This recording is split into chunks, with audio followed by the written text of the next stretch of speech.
Hi hello good morning to all.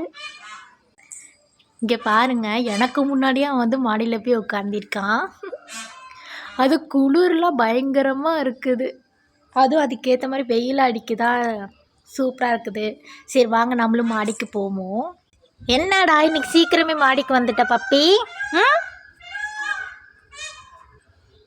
Puppy இன்னைக்கு என்ன சீக்கிரமே மாடிக்கு வந்துட்ட செல்லக்குட்டி? என்ன அம்மோ இன்னைக்கு சீக்கிரமே மாடிக்கு வந்துட்டீங்க புஜ்ஜு மயில். இங்கே பாருங்களேன் ஃப்ரெண்ட்ஸ், பனி எப்படி இருக்குதுன்ட்டு. ஃபுல்லாக பனி தான். அந்த பனிக்கு நடுவில் சூரியன் அழகாக தெரியுதே. மயிலெல்லாம் கத்துது பாருங்களேன். அவங்களுக்கும் குளிரும் இல்லை. ஓகே, இந்த வீடியோ உங்களுக்கு பிடிச்சிருந்தனா மறக்காமல் நீங்கள் வந்துட்டு ஒரு சப்ஸ்கிரைப் பண்ணிக்கோங்க. நான் நெக்ஸ்ட் வீடியோ வந்துட்டு உங்களுக்கு அப்லோட் பண்ணுறேன். பாய் பாய்.